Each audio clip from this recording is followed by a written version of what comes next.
He was a little bit, he's more, I think, official on the page. Oh, I wanted to find the slide one. No, I know it's cool. Good afternoon, everybody.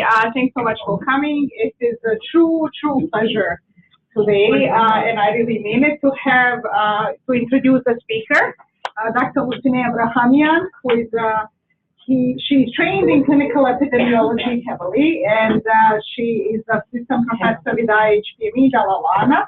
She's also past co-lead, so if you are students, this is the face you will be seeing in outcomes and evaluation stream. This is the face you'll be seeing on an annual basis at least a few times. Once.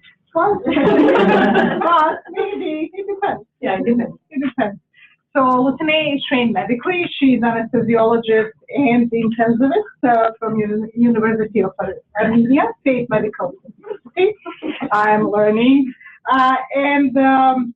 Research-wise, PhD, postdoc, all that on her CV. Her interest is in health services outcomes research, health technology assessment. She does a lot of work in chronic disease management, heart failure, COPD, evaluations. She has expertise in clinical trials and statistical methods. So her talk today will be super interesting. So before Lusine starts, we have a little custom at THETA. We introduce also ourselves, so Lusine knows her audience a little bit. I'll start. I'm Velrek. I'm Associate Director of THETA. You know me very well. So hi, I'm Joanna Pilecki. I'm a research librarian here and also online moderator for our online participants. We have 4 people online. Okay. I'm Rafael, research associate at THETA. I'm Letícia. I'm a PhD student from Brazil. Trace, PhD student at THETA. Yeah, I'm a PhD student. Okay. Hi, I'm Bella. I'm a general internist and a researcher at China, also the chief professor. Lauren Lusine, general internist and PhD student in clinical epidemiology. I'm Yvonne. I'm a master's student at Epidemiologist. Research admin. I'm George Thomas. I'm biostatistician here and office neighbor of Lusine. I was waiting for you to say this. Oh, you? Yeah. I'm Callie Barrett. I'm a critical care physician and a student here at THETA. I'm Sheila. I'm a grad student with Lusine. I'm Helen Olson. I'm an administrator. My name is Jeff Lavin Project. I'm David Shimula, PhD student. I'm Yerevan Research Associate at THETA and Master in Biostatistics, a student in Biostatistics. No, dear. Soon to be. Stephen Mack, PhD student at THETA. Andrew Miller, the PhD student here at THETA. Leah Zukowski, I'm a biostatistician at the BRU. And I'm Lucy, also biostatistician at BRU and office neighbor of the office neighbor of Diana Abu from PhD student at BRU. I am professor student at Okay, so Troy, you want to? I'm Troy, research associate here at THETA. Stephen Berkowitz, research associate at THETA. Mari. Eric Cross, director of THETA. I'm one of the others as well, VI. Hi, Lisa from pharmacy. Yeah, I'm a team about statistician BRU. Okay, so you have quite a few biostatisticians. I'm on the here. No pressure. So hello everyone. I'm happy to see you all here. And it's like, I'm Lusine Abrahamyan. Most of you, I think, know me. Today, I'm going to talk about a very interesting topic. I think my title was enough intriguing. And it's very, very relevant to all types of research that you are doing currently. So I'm going to talk a little bit about observational data and how I use observational data to do studies or observational studies. We'll talk a little bit about bias and then propensity score matching methods. I'm going to talk about it because then I will show you how we apply in the specific case that I'm going to discuss. And the case, as you can see from the name, is the MedsCheck program in Ontario. And I'll explain what it is and then how we try to use propensity score matching method to look at the effectiveness of MedsCheck, that specific MedsCheck annual service in Ontario. So there is a bit of a backstory about this. So there are a few people here in audience, I'll give the names later, who have been heavily involved with this project, trying to answer this question from, I built from 2013 to 2016, because my last file that I was checking was 2016. Then we kind of didn't pursue it further, but I want to have this discussion with the audience to say what we found, what kind of difficulty we faced, and then kind of get your feedback, what we could have done differently. And then also if this is something that's worth even talking about or pursuing as a publication, to say this is the problem that we face, and just, kind of making people more aware about the method. So I'm hoping at the end we'll have a few minutes at least to talk with you or to get some feedback from you all. Rolling.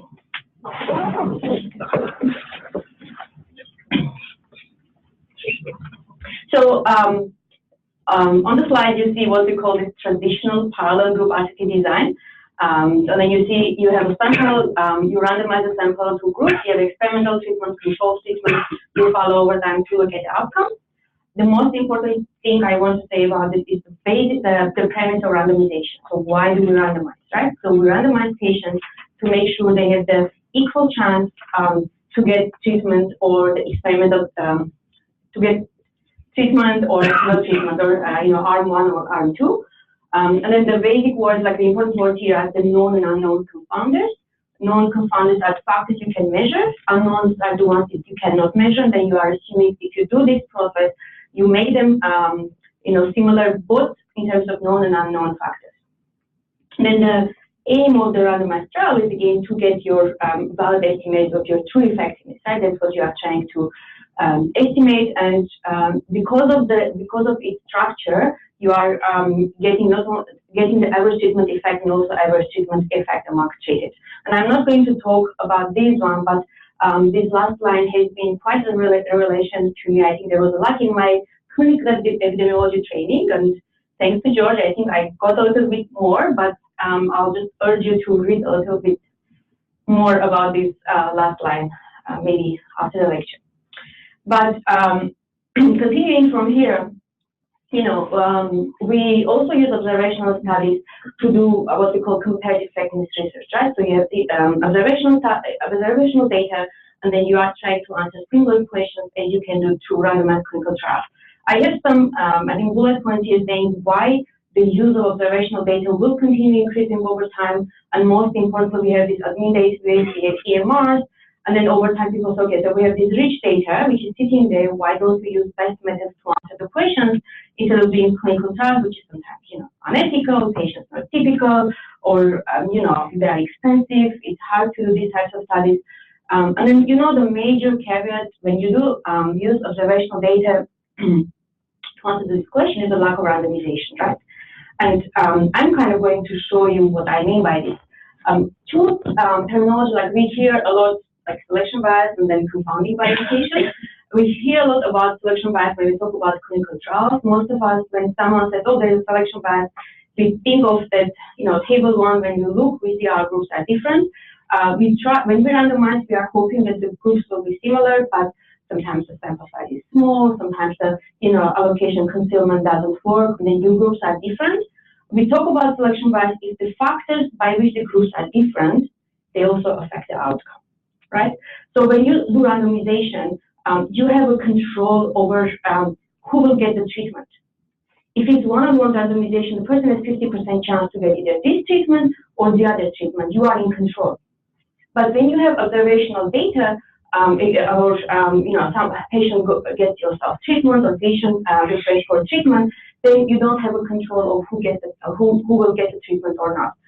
And I'm going to illustrate this through an example. Let's say you are a doctor and you have this EMR system and you want to look at your patient sample and to make some kind of to make a study, look at hypertension patients, look at drug X, to see patients who are taking drug X or not taking drug X, follow them over time and look if they have they develop cardiovascular events like stroke, MI, right? This is what you want to see. Then you find these patients who are potentially eligible in your study, you divide them into groups, and then you start investigating, see who are these patients. And then let's say when you look closer, people who, patient that is kind of typical of the one who is taking the medication, he's someone who is young, has high income, good access to healthcare, normal weight, follows diet, exercise, no other comorbidities, right? Kind of a typical patient of that group that is taking the medication. And then the second patient is more typical of those who are not taking medication. The keyword is they all are eligible based on your definition, right, who can get the treatment. But when you look at closer to patients, maybe these are middle-aged women with low income, poor access to health, overweight, does not follow diet, does not exercise, has diabetes, and iron failure. So if you look carefully, you can see that some of the factors that you see here and there, they can decide why this patient, or they can influence why this patient taking a medication or not taking a medication. Remember, when you randomize, you are the one who is controlling, kind of, you are giving that kind of likelihood of getting the treatment. Here, it happens in natural setting, so there are factors that decide why they will get the treatment or not. Then, in addition to that, not only affect what if the patient will take a medication, these factors also affect the outcome, right? So this is what we have, what we call confounding by indication. So there are factors that actually affect both the likelihood of getting the treatment, and they also affect the outcome. So I think this was the main point from the past slide and this slide. And again, your intention is the same. You still want to get, unbiased estimate of true effect. The difference is then here you don't know who will get the treatment or not, right? So the true, what we call propensity or likelihood of getting the treatment is unknown. You can measure it, but it's unknown before you measure it, right? So remember, in randomization, we talk about measured and unmeasured confounders, right? So the same issue is here. The difference is when you think about, this is the kind of, if you try to draw what's confounding, so there are confounding factors that you are measuring. In the case I had, there was women like, age, gender, comorbidity status, right? So these are the confounders you can measure, but there could be some other factors you don't measure, right? So the factors that affect both the outcome, they affect both the treatment, they may have some relationship with the confounding factors. They may be correlated with some of them, or they may not even have relationship with any of them, right? So when I do observational study, so this is what we are getting. We are measuring the ones below, but the whole, we have to think about the others that we are not able to measure. So, typical methods how we deal with confounding. Again, nothing new here. I have the most common method, I think, like traditional regression analysis, right? You fit adjusted model, you look at your outcomes, take all the factors, and just putting them in the model. There's the instrumental variable method, again used a lot in these types of studies, especially when you have administrative data, large databases, and propensity score method. And this is the one I'm going to talk mostly today. And then I also had a note saying, there are studies that compare these methods, but so far there was no method saying, this is more superior than the other methods. Like each has its own limitations, assumptions, and our statisticians know that you have to think about these assumptions before you apply the method. But today, as I mentioned, I'm going to talk about the propensity score method. So as the word say propensity means it's like the likelihood or the propensity towards something. In this particular case, it's the propensity of getting the treatment. And the formula says propensity score the probability of treatment assignment conditional on observed baseline characteristics. Right? So you are going to use this characteristics to control or to estimate the true propensity of getting the treatment. And the formula is the E, the propensity score, Z is the treatment, if you will get treatment or not get treatment, and X is the vector of all these characteristics that you are able to measure. So there is very nice, Peter also has multiple papers, but there is one that, explains everything very nice. So there is, I have a reference slide at the end, so I'll share with you. And as he states, as others state, this is a balance score, which means if you have two groups of people with the same propensity score, if you look at their baseline characteristics, they will have similar distribution. Okay, I think I'm a bit fast. So there are two assumptions I want to mention about propensity score. So we are doing this, we are building again this propensity score so we can make this treatment assignment ignorable, right? So it is only ignorable, it says here, if your treatment assignment, which is that, is independent to outcome given the covariates, right? Why is the outcome? And why is it important? Because when you look at these assumptions, it talks about all the measured confounders, right? So you only have the X, which considers the measured confounders, but not the unmeasured confounders. And the second one, when you are building a model, everyone should have a probability for between 0 and 1 to get a treatment, right? So the propensity should be between 0 and 1. So which is, you have to think about the people who are, becoming part of your propensity score.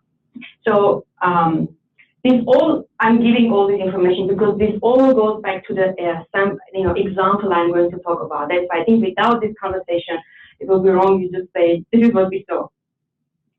So when you have a propensity score, there are different methods you can use it to adjust for treatment assignment. There is stratification, event probability of treatment weighting, covariate adjustment, and propensity score matching. And then if you look how the propensity score method evolved over years, there was some tendency, like there were some methods used more as they start, like stratification and covariate adjustment, then propensity score matching. I have a presentation from 2006 where someone talks about propensity score, but there is no even mention about the event probability of treatment weighting. I think and there is now this high-dimensional propensity score matching. It evolves over time. When we were doing the study, most people were using the propensity score matching, and that's what we ended up using in this study. And an important factor that goes back to the image when you have, propensity score, measured covariate and unmeasured ones, we have to understand that all the hidden bias, the one that we are not able to measure, it's measured as much as these factors are correlated with the ones that we are able to measure. So we have to always be, thinking about, did we measure everything that's important, right, in these types of studies. And just one more slide about propensity score matching. Why we call it matching? Because it works, I think, a bit roughly like this. So you build your model, you use regression analysis, logistic regression to predict if the person will get the treatment or not. Everybody has a predicted score.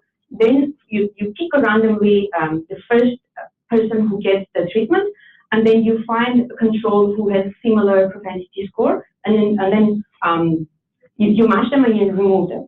So this is called, matching without replacement. So with replacement means once you match, your control goes back to the pool. So there are different ways you can do it. Then you can say, if I'm telling they are close to each other, how close they are, right? That's how they use this nearest neighbor matching. How close do you want them to be? Do you get the first closest one, or you overall aim to make the differences smaller, which is the optimal matching? Sometimes, most of the times, you don't want the machine to decide. You want to give some threshold for yourself, saying how close I want them to be. So that's the caliber matching, and I'll show you with our data what kind of caliber we put, which is like how close you want them to be. And propensity score matching allows to get average treatment among treated, because patients you are getting in your samples are the ones who are getting treated. Your controls are just similar to these patients. And of course, when you do this, your outcome analysis should reflect the nature of the pair data, right? Because these two, treated and untreated, they are not independent. The question is, another question, what kind of variables go to propensity score matching? So you can take all variables, those associated with treatment assignment, those with the outcome, those with both the assignment and outcome, which is what we call the true confounders. The thing is, when you have huge database with, let's say, 200 variables, sometimes it's hard to group them or to categorize them, and most likely, which is the current, I think, approach we use in most ISS analysis, we just use all the variables that we have. But we have gone in our case, being selective and then using all of them together.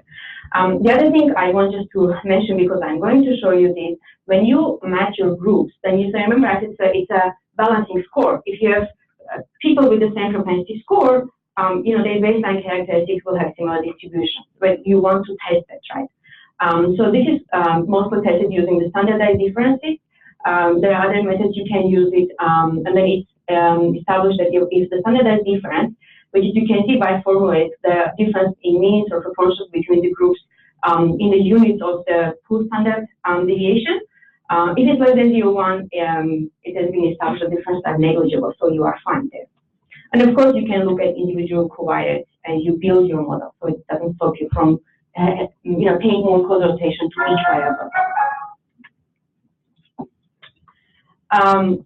So There are different guidelines how you do propensity score matching. Of course, you need to think who are your patient population, which variables you are selecting. You have to think sometimes when your propensity score, you have a lot of trimming, because you can imagine sometimes when you match them, there will be cases for whom there is no control, there is nobody with similar propensity score, or the opposite. You want just to look, at least to make some informed decision, or like, yeah, just get the information, who are the patients who have been removed, who are the patients who've taken the sample, right?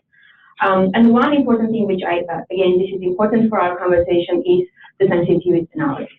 You know, you may have all the variables that you use in propensity score, but you still want to be confident that what you are measuring is still valid. And one of the methods is just to look if I miss any important variable, right? So look at the hidden bias.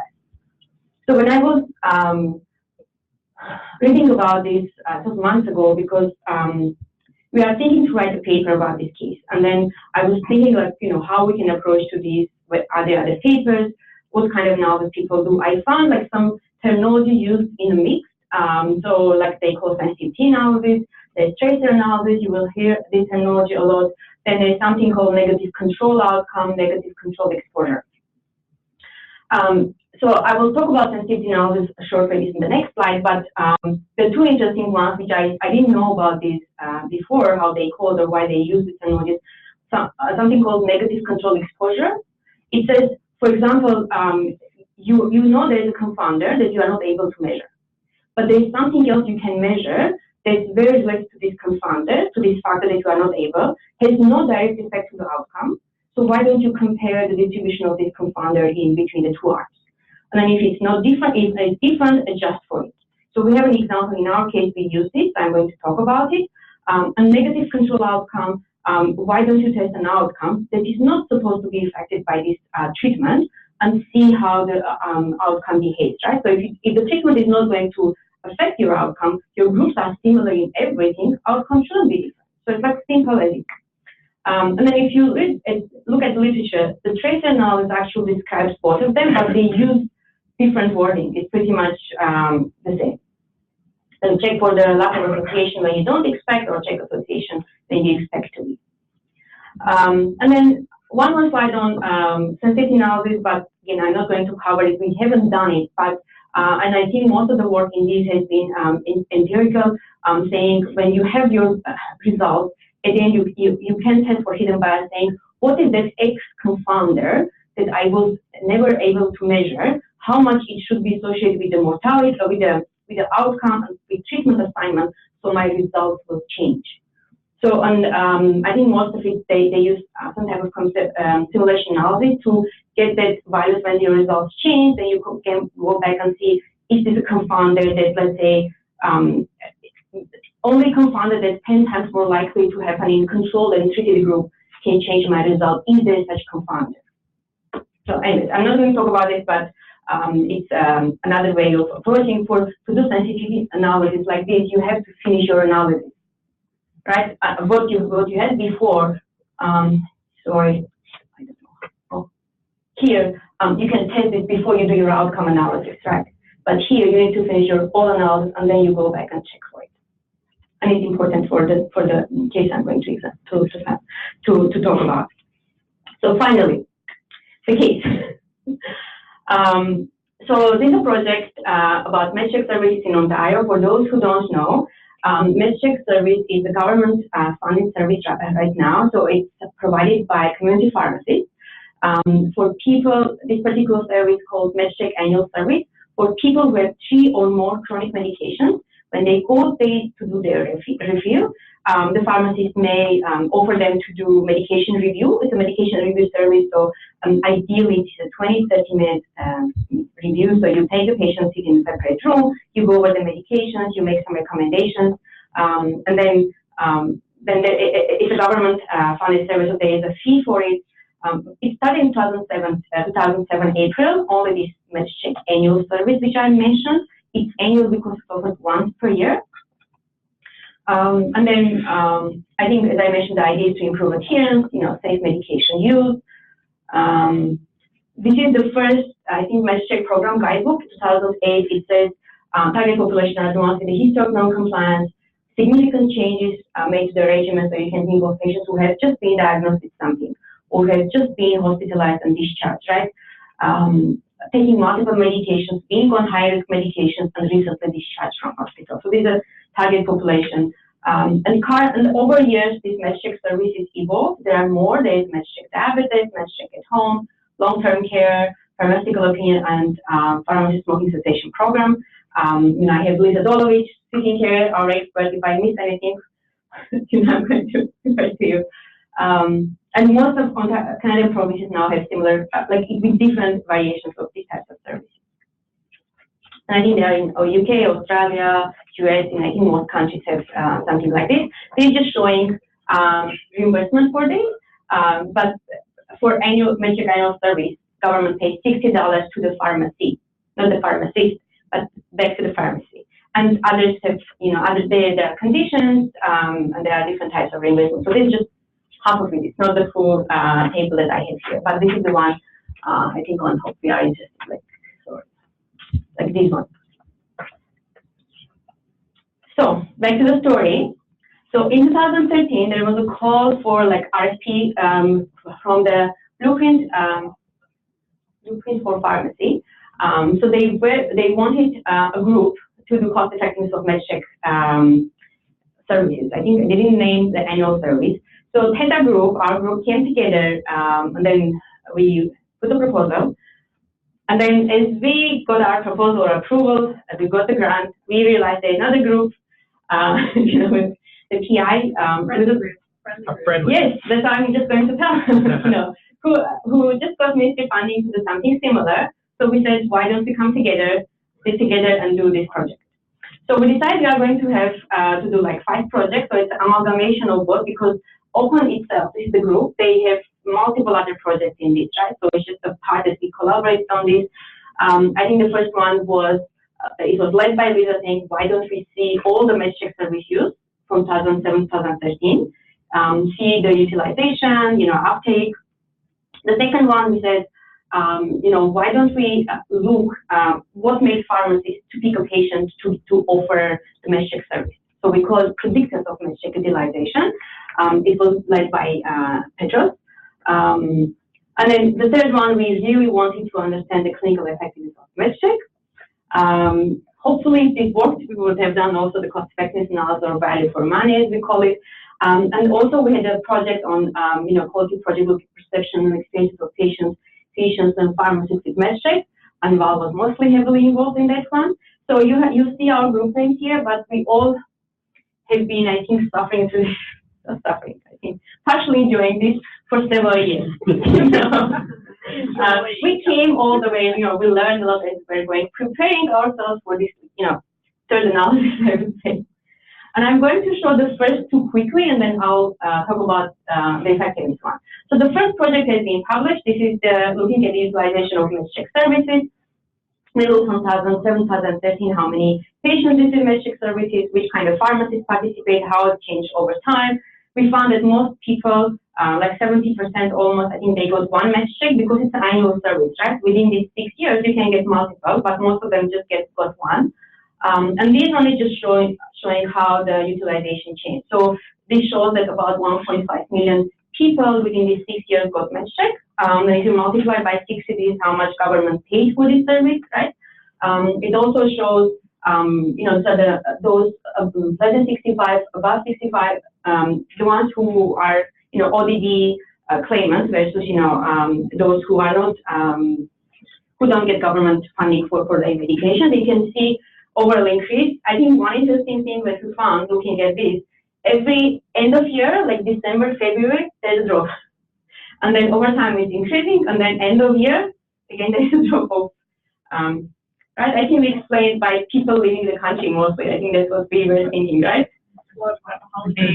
Holidays. Yeah. And then they come back and they, kind of get this and continue. So the second one was that I mentioned, okay, we try to understand what makes someone to get, what kind of decisions play a role to give someone a MedsCheck or not to give. So this was also published, it was led by Petros. The aim was to look at patient, pharmacy, community factors affecting the likelihood of receiving MedsCheck in ODB covered population between 2012 and 2013. So very interesting analysis. We use ICES data. I didn't mention before, all studies were done based on ICES. analysis, we looked at 66 plus, because to be eligible to get MedsCheck, the person needs to get 2 or more medications for a chronic condition.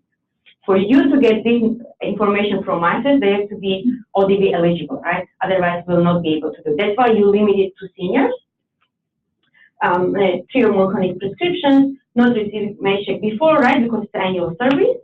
And then if you look at the unit of analysis was the eligible claim date, which is when the person was in the pharmacy for a refill. So we are thinking in a pharmacy, but pretty much every time you have a refill and you are eligible for MedsCheck, what's the likelihood that you will get a MedsCheck or you will not get a MedsCheck?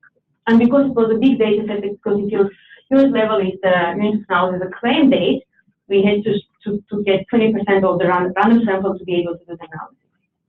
So we spent a lot of time on this project by just thinking what kind of predictors to include, right?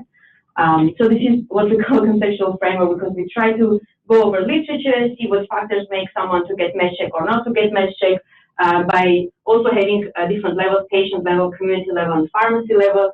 It's based on our literature, so potential factors, right? So patient need, adherence, or age.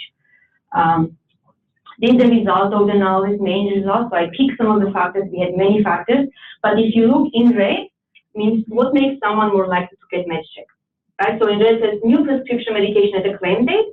We think of this as an opportunistic MedsCheck, because if someone has a new prescription, you go to pharmacy to refill. But if someone has been just diagnosed with coronary CAD, right, coronary disease, there are multiple prescriptions, then it's a chance for pharmacists to do MedsCheck, saying, why I don't use you with the medication with you. So another one, your prior MedsCheck. So if you have a MedsCheck in the past, 3 times more likely you'll get another one. And the way we understood this, because many pharmacists will have their own system, if the person is eligible, the system will say the person is eligible, right? And they will just say, why don't we do it again? So if no patient wanted to go get the second or third.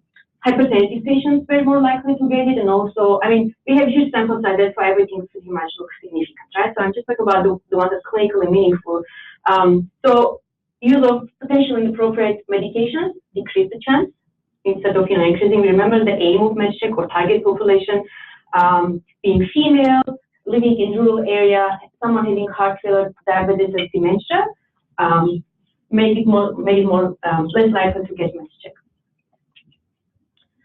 And then I remember we have these scenarios, which is again, like I was revisiting this, saying how important it is for our study, saying if we have some hypothetical scenarios of people, what is the probability of receiving MedsCheck, right? On one side, you have younger, someone younger, not many comorbidities, not many chronic medications, and then probability of getting MedsCheck is 11%, and then someone, the opposite, who most likely will need a MedsCheck, the probability of getting MedsCheck is only 1%.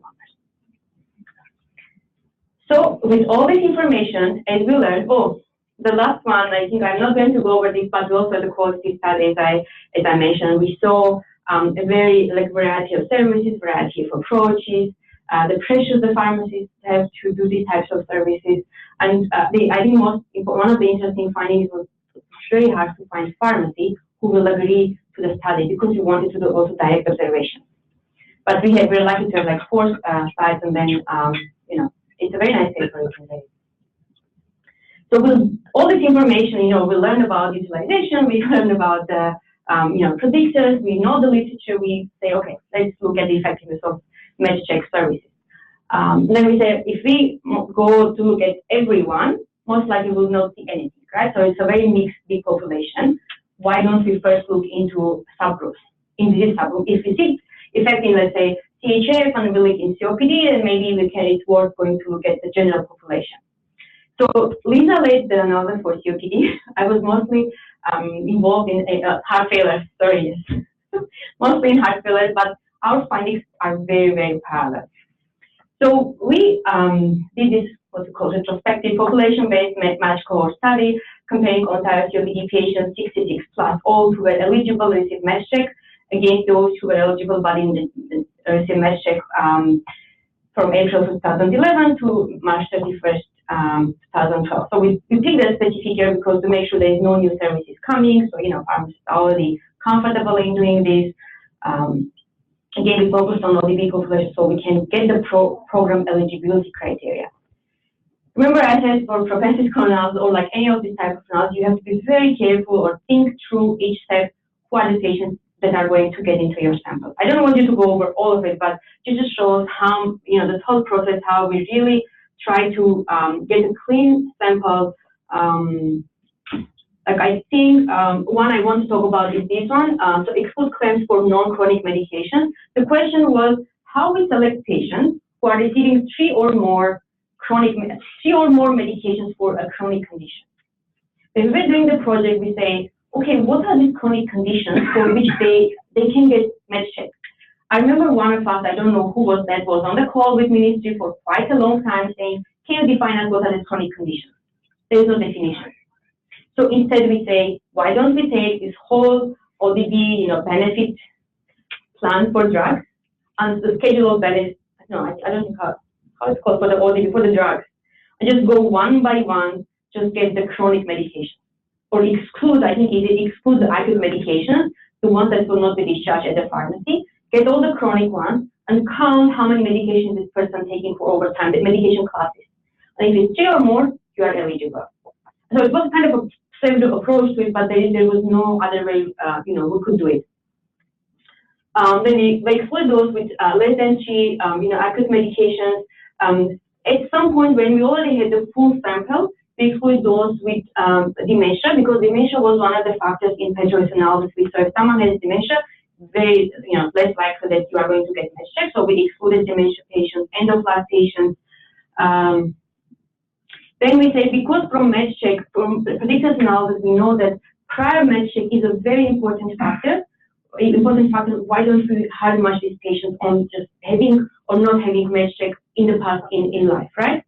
And then we also decided that if someone just got an incident COPD, it's a very different patient from someone who has COPD for 10 years. So we said, we're going to hard match previous MedsCheck, no MedsCheck, incident COPD, prevalent COPD, and then we are going to look at other factors. So as a result, we had, 8 subgroups. Within each, incident prevalent cohort, these are the groups, like, MCA exposed, first MedsCheck, exposed prior MedsCheck, and the 2, no MedsCheck and MedsCheck, I think. So small error there. Then we spent weeks on thinking about this one. So we said, let's think about every possibility how these people can become eligible. So this is just for COPD incident patients. So what you see here is the incident COPD when they become incident. So we have an accrual period. We say within this accrual period, let's see when they become incident, and then let's go forward to see if they get MedsCheck or not, assuming they are eligible within this period, right? And we had our exclusions, like if someone had MedsCheck before index less than year, so they are not eligible, so we exclude them. Someone who had MedsCheck after that, before the incident case, we also remove them. Another thing, like you see that the term says index date. So when you do access now, you want to know the index date when the person enters the cohort, because it's a cohort study. If someone has MedsCheck, it's the index date, right? This is when you start following them. But if someone doesn't have MedsCheck, the question is, what is the index date? So what we did, we took a random date between the time they got incidence diagnosis of COPD and end of the follow-up, or the end of accrual period, they can get MedsCheck, and then we got a randomly pick a date for these people. And we did the same with the prevalent cases. There are less exclusions because they don't have incident diagnosis in between. But again, we spent lots of time trying to come up with it. Then we decided what kind of factors we want to measure, right? So it's COPD patients. We had meetings with specialists saying, what kind of factors are important for these patients. Look at the past ISO studies, literature, you have demographic factors, COPD factors, comorbidities. And then we had a lot of conversation about primary outcome. The thing is, around the time we're doing the analysis, there was a US study coming out looking at, I think, this massive, like Medicare data, and they look at COPD, diabetes, heart failure. They had quite amazing results of improvement, I think in some cases adherence, hospitalization, cost, and we were quite aware, what kind of outcomes to look. We decided if MedsCheck is going to have any effect, most likely it's going to be adherence. And then we came up with this measurement of PDC for specific drugs. Again, looking at guidelines, we only look at the long-acting anticholinergics and then combination of inhaled corticosteroids plus long-acting beta agonists. At the time, we didn't have consensus how to use PDC, so we say, okay, we can look at both, categorical variable. If PDC is less than 80, you are adherent. If not, you're not adherent. We are also going to, I think, at quintiles of it or continuously. Let me say our secondary outcome is proportion of patients with more than one inappropriate medication prescription. Remember, again, it's part of the target population, people who are using inappropriate medications, right? And we use the recent BS criteria to come up with this list of potential appropriate medications. And we said maybe it's also going to have effect of time to first hospital admission. So these are like secondary outcomes, but our primary was the hospitalization. So as I mentioned, we had hard match, we had propensity score matching, we matched without replacement on the logit of the propensity score using calibers of width equal to 0.2 of the standard deviation of the logit of the propensity score. It's a standard approach that most often is used in ICES, and doing this type of analysis was also quite easy because they have like ready macros. You don't write codes and pages and pages. You just specify the variables you want to go in, the ones that you want to hard match, your caliber size, and then it will do the work for you. You had extended discussions which variables should go in. So our first approach was, we talked to so many people. I can can tell. We talked with Doug Lee for CHF. We talked with Matthew Stenbrook for COPD. We look at literature. We say, why don't we just pick only the ones that are important, true confounders? Then at the end, I'm not going to tell the whole story. We came up with this kitchen sink approach. All the variables we measured, we put in the propensity score. And most important, we say, okay, we're going to do tracer analysis. At the time, we didn't call it tracer analysis though. So we say, why don't we look at survival as an outcome that's not likely to be affected by MedsCheck, right? Remember I said, this is one of the ways you can see if your assumption on hidden bias is valid or not. And then we say, it's likely that there is something what we call healthy user effect or healthy user bias. People who are making these decisions, like patients, if you are going to pick MedsCheck, most likely you are the one who will also do other preventive measures. And then to test for it, we say, why don't we look on MedsCheck, not MedsCheck users? Let's look at last 5 years to see if they ever done colonoscopy, right? And then if there is difference, then we are dealing with healthy user bias. So if you look, this is our negative control outcome, negative control exposure that I was discussing before. It's just different terminology they are using for this. I don't want you to go over it, but I want to say we started with 850,730 COPD patients. Half of them were excluded from the start because they are less than 66 years old. Through all the exclusions, we end up with 1,089 around COPD patients. Again, like it's a big data set. We ended up. So here, what I have is a sample before matching and after matching. Of course, the first analysis we got, because we had 8 subgroups, our old analysis were done in 8 subgroups. And then for, to be able to communicate it, we asked if we can pool and get, like in one group. So, and then if you can look at characteristics, so we look at like typical past, like these two are at the top, the ones that we use for hard match. Then we look at age, gender, previous spirometry, new COPD index, ODB cost, use of high-risk medications. And then if you look at that difference more than one, means it's different between the groups, right? If after propensity score matching, if you see they are below 0.1, you have a good balance, right? So your groups are balancing these factors. There is a bit of loss of granularity because I'm presenting it like this, but instead of having incident group and prevalent group, you can see the difference is more. That's why I think you have this difference in terms of previous spirometry, drugs, high-risk medication, and the list continues. So remember I said we are going to look at healthy user effect. So let's look at colonoscopy past year. So 14% in a MedsCheck group, 12%, 12.4% in non-MedsCheck group got colonoscopy. So which is a very small difference, and then we conclude that there is no healthy user effect. So it's not the patients who are making these, decisions. There were differences in the subgroups in terms of comorbidities. The differences were kind of variable if you look prevalent group and the incident group, number of subclasses, medication subclasses. Then our last round was looking at home care use, and in total we had about like 60 variables. I didn't present all of them, but like we had CADGs, past hospitalization, in the past 30 days, in the past year, all-cause hospitalization, COPD, COPD-related hospitalization, always billing for physician visit to home, just to try to see, how sick are these patients, or get as much information as possible about them. So this just shows how the variables before propensity score matching, how they are after matching, and this is the threshold you want them to be below. And then if you see there is a nice drop, and then you can say the groups are very nicely matched on baseline characteristics, right? So as soon as we are happy about the their likelihood of getting treatment, we say we are ready to look at outcomes, and then say before we look at adherence as outcome, why don't we look at survival, right? Because we say this is our testing for hidden confounding. So I'm going to show you two slides quickly, back and forth. So this is the survival of 8 subgroups. You don't need to separate them, but just there are 8 subgroups that we had before, which is 4 incident, 4 prevalent. Within each of them, there are 2 MedsCheck and non-MedsCheck groups. This is before matching. This is after matching. So I'm going back and forth and just show how little difference are matching, typical, perfect matching leads to survival. And I'm going to show specific subgroups to show the difference.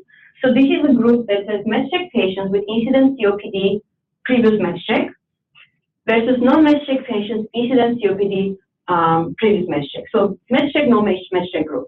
So if you look at the slide, you can say over time, which is I think we are looking at 3 years, the ones who get MedsCheck actually had this big survival benefit, right? So by just looking at it, you can see it. The question is, do you think the MedsCheck with this sometimes like 5-minute conversation with the pharmacist or 10-minute conversation with the pharmacist, they'll give you this. So we have another group, MedsCheck patients with prevalent COPD previous MedsCheck, non-MedsCheck patients with prevalent COPD previous MedsCheck.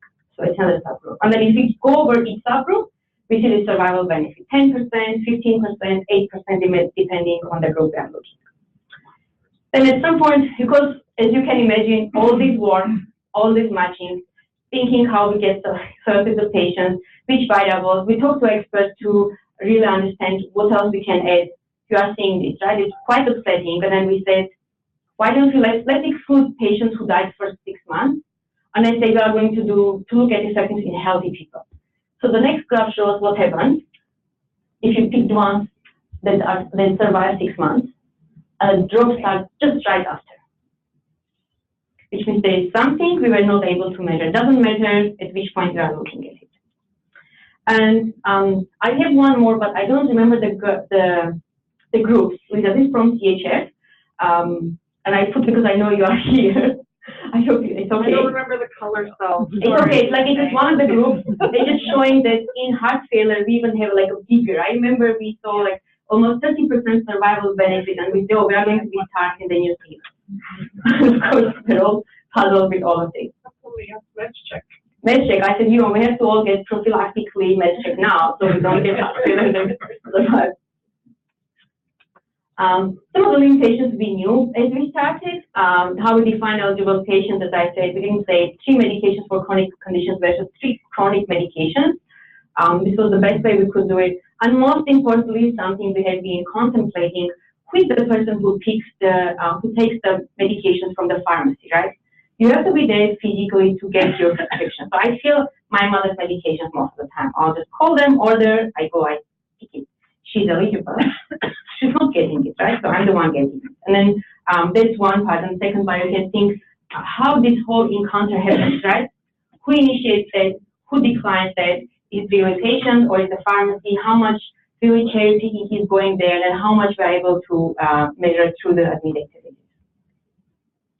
And I think this is my last slide. So I have some references which I found very useful. There are publications, but at the top are some interesting references I read and I want to share with you. But I really want to have some discussion with the audience because we're also facing a dilemma. Should we do something with this? we never look at outcomes, as you can imagine, right? We cannot do the sensitivity now because we don't have outcomes. And we consult with different people over time, and we just stop there. We ran out of money, we ran out of energy. It took a lot of time, like almost, I think, more than 2 years just for effectiveness analysis for high fidelity OPD. None of them is published. All the data is sitting there. So I don't know, I just want to hear from you, or maybe just have some conversation about this. Hey, Lusine. It seems to me the source of bias accounting for your big mortality difference is quite obvious. It's immortal time bias. Anyone who gets a MedsCheck by definition survives to get it. If you compare it to people who haven't got a MedsCheck, many of them could die before they get it. So MedsCheck inherently selects for survival and lets you deal with the immortal time bias. That's why you're seeing that. Yes. Addressing that point, but in your matching algorithm, did you not match like control to MedsCheck recipient based on the time, like to address that immortal time bias? What? Time from inception and cohort to that date that you randomly selected. Like were they matched in pairs based on with the dates matched? They were matched based on the index. No. So the index date was when they get the MedsCheck, right? Yeah. And then you go forward to look at whatever you want to look. And then also we look at the 6 months. After 6 months, we got the same effects. It doesn't matter. Like even if they survive, You see immortal time bias starting at 6 months, then that's what you showed. The curves diverge immediately, right? But they were before and after. It's respect to when you take it, you see it immediately. So which means they just kind of die just. Right, because they're dying before they can get their MedsCheck. They have to be. I wouldn't. No, but we look at they don't die the same day, right? So there's a time. But they're dying through a follow-up by which you're accruing outcomes. If you put in a 1 year lag before you measure exacerbations, you won't see this. Right. Then start counting your outcome a year after the index date. That eliminates the immortal time. But you don't see effects around that time, right? You want to see something early. You can't. You would. Not without addressing immortal time bias. One way of dealing with this immortal bias is just define cohort entry rather than index date. Because if you identify cohort entry, then those who are still not getting MedsCheck, you are accounting for them from the date of entry to the date of getting the MedsCheck. And these are non-exposed time at risk. Lusine, I have a comment from Petra here online. So Dr. Petra says, maybe a comment. We assign the date of pharmacy visits to the controls as index date. Better we assign eligible date. But they are really eligible for a long period, right? See, this is the challenge. The challenge you have is because you're selecting the controls from the overall population. Right, and when you do that, it's hard. You fall susceptible to the immortal time bias because you're not identifying a cohort entry time, right? We assign, right? Yeah.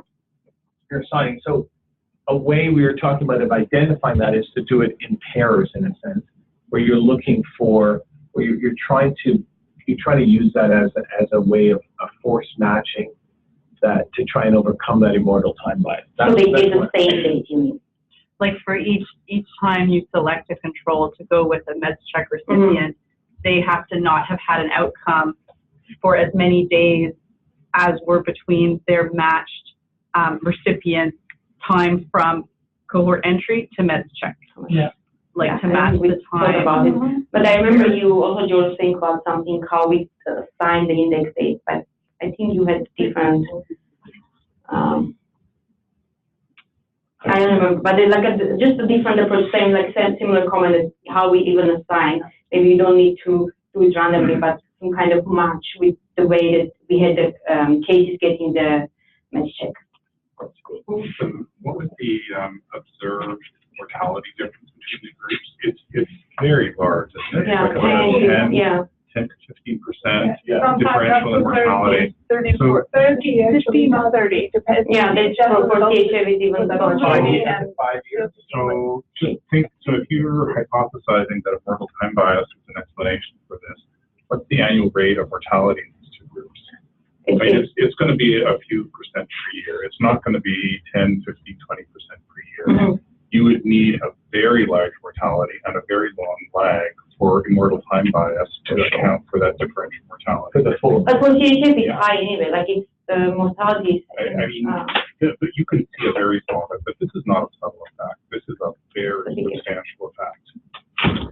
I know you said you matched for home care utilization, but I actually think your point about you pick up your mother's prescriptions are very valid, because I think that when we pick up for someone else, it's because there is something, they don't like the cold, they just don't have the functional ability, they're not walking as well, it's a little too far, you're not sure that they'll remember to go that day, they're too busy doing something else. And I think that's I would say that's your big confounder. So I would wonder if you were to look at the population who were getting home care and try and match even the hours of home care as part of your course matching, whether you could. Well, the home care database in hours, we have the hours. The home care database in ISIS does have that, and one of the things that the home care database theoretically should have is the evaluation that the home care nursing staff. It's not a very good evaluation. Oh, the right. But we adjusted for right. We have the right. Yeah. Chronic home care users to RISE, because if they had RISE assessment, they are chronic user over the last 6 months. We had, and you have that match for time. Yeah. Oh. So can you show the diagrams, core entry diagrams? That was in our second kitchen. But you just think about that. No, the one with the that you're doing that with people who are getting it. Oh, getting it. You need to look in your cohort that are only getting the lab. It's going to be a really small percentage overall. But you should still see it. It's much clearer. You follow up from the index date, and you randomly assign index date to controls. Yeah, that's what we. So pretty much they can get any date from here, like here, right? At the time, we're also talking about with the analysts, see what's the common approach, and that's what pretty much things ISIS studies are doing. They just pick a random index date when it's not existing. I guess what puzzled mostly is just the magnitude of difference we saw, right? It was like a little bit loose. So you're not counting follow-up time before they choose like the MedsCheck. You start at MedsCheck.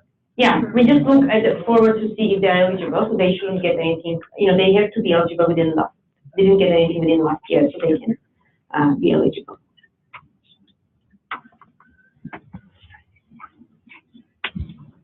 Yeah. Are you still? Do you have another question about this, or do I have another question? No, I just wanted. I'm struggling with how the immortal time bias becomes an issue when you're starting at the index date and you're starting the controls at a randomly assigned index date, but which is not. You're not waiting. They're not waiting to get MedsCheck. They didn't. Right.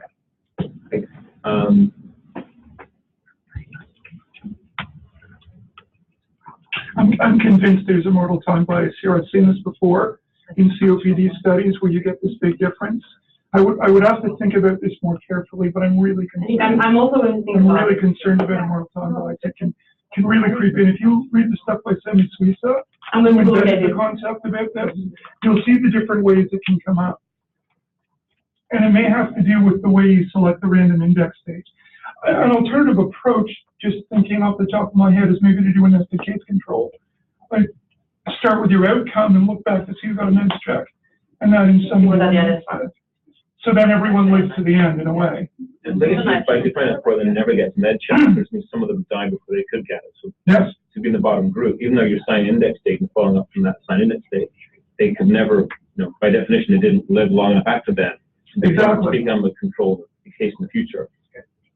So that people should be controls at the same time as the cases if they had that MedsCheck yet. They could have one in the future. You're picking people that never ever get a MedsCheck to be controls. Someone that didn't get a MedsCheck because they died. That's what you're saying. Yeah. So it's like you look to the future you look to the future to define the controls. You shouldn't look into the future to figure out who's at risk for present. Right? So some of these controls could potentially choose people maybe get MedsCheck in the future, but you didn't get it yet. Maybe that's, I mean, I'm just thinking out loud. Yeah, I should think about it. It's just Do you have a date when the patient in the case become eligible for the MedsCheck? yeah, because we know the last MedsCheck. So they have 1 year. They shouldn't have anything within 1 year, right? So they start becoming eligible, continuing being eligible until they either get it or they don't get it. Any of them. Any of them, right? Yeah, and it's not just high population COPD mortality, but it's the people who are getting these are people coming out of hospital. We know that 1 year survival after a COPD exacerbation requiring ICU admission is less than 50%, right? So that could contribute a lot of mortality to your profile. So we could have maybe looked at a different outcome, not necessarily even mortality. So I'm just thinking what Other MedsChecks or not? sorry? Do they have had other MedsChecks during that time? You're looking at what's Annual. annual. Do they have had another MedsCheck? I think we excluded still anybody who had anything in the future or past. Under MedsCheck, so yeah. Okay. Lauren, do you want to mention your results? Oh, Sorry? yes, thank you, Lisa. She just asked if I wanted to mention my results. Yes. I'm going to play here, though. Okay, you can come here. No, it's okay. I'm going to stay over here. No, so we looked specifically at people who are receiving a MedsCheck after hospital discharge. Mm-hmm. So it's a little bit more straightforward from the sense of time definition, because we're looking at everyone just from the time of leaving hospital. And then we propensity score matched them in a similar way. However, we also did this matching based on the time from discharge to MedsCheck. And so then the controls had to not have had an outcome between that time. So it was matched kind of in pairs. And our main outcome was the composite of death or readmission. Readmission meaning both a return to emerge or rehospitalization. And we found that the MedsCheck recipients had a reduction in death or readmission. And the greatest relative decrease was for death. However, there was also a decrease in rehospitalization. And so, yes, we have a lot of cautious interpretations as well. The drop is not quite as dramatic as what we see here, but we're only looking up to 30 days. And of course, our cohort overall maybe is somewhat more homogeneous by virtue of everybody having been hospitalized. But this your outcome is actually mortality. Death or readmission is a composite. Because you think the MedsCheck will affect mortality. Well, the main thing was that our question was about readmissions, but death being in a way a competing risk, is in the composite outcome, because it also signifies worsening health after discharge. So this is the thing we talked about, how for you it was a tracer, but for us it's actually like the relevant clinical outcome. So that's where we are. Did you match for the actual details around the hospitalization as well? Yeah. So all hospitalization characteristics, the same medication usage variables. In addition, we had home care usage, history of dementia, history of physician visit. We even added the pharmacy MedsCheck volume quartile. We had it also. So, and we made quite a few times as we were going through that. Yes, we were exchanging to try to address everything we can. And we come out with the same thing. Well, not as pronounced, but a similar direction of results. Do you think all this is something we should talk about? Like, or we just lay this as it? Never even touch it. Can I ask another question? Is there, when you look at your data, are there certain pharmacies that are good at doing MedsChecks and other pharmacies that are not good at doing MedsChecks? And could there be What do you mean by good? Well, so I mean, I'm in a social economic environment that's got, a pharmacy that's got a nice office and some nice space, and the pharmacist there is much more, so is there a pharmacy volume was matched, because we say if it's very high intensity, maybe there is less likelihood you will get it there, so we had to adjust for it. Well, not even less likelihood, I just wondered if it speaks to the... No, we found it important when we did the predictors. Right. And then we adjusted it here. But you're saying like the nature of the intervention. Yeah, the nature of the intervention is really what I'm... Yeah, but you wouldn't know. But if you could subgroup into, the high intensity, it's like your surgical our surgical outcomes are better in people with high intensity than with low intensity? Is there some, I mean, what you're doing is you're trying to explore for what the potential confounder is. So we only have certain kinds of indicators of that in ICS data. So we use volume of prescriptions of pharmacy. We use volumes of MedsCheck. Like we had some things we could put in, which we did, but we can't. And likewise, you have physicians, because the more physicians you attend, the more likely you are to have, one hopes, we had comorbidities. I think we had all sorts of drug indicators. We had comorbidity indicators, preventive comorbidity. We started off with a very small set of what we thought of as well thought out, variables to put into the preventive score, and we kept getting, this result. So then we just threw everything at it that we could think might possibly impact. So Lucine's question is, what do we do now? What do we do now? What did your survey of the physicians and the patients? What did your survey show? Because we have to stand back as scientists and say, well, maybe this is the truth, and we just don't want to believe it.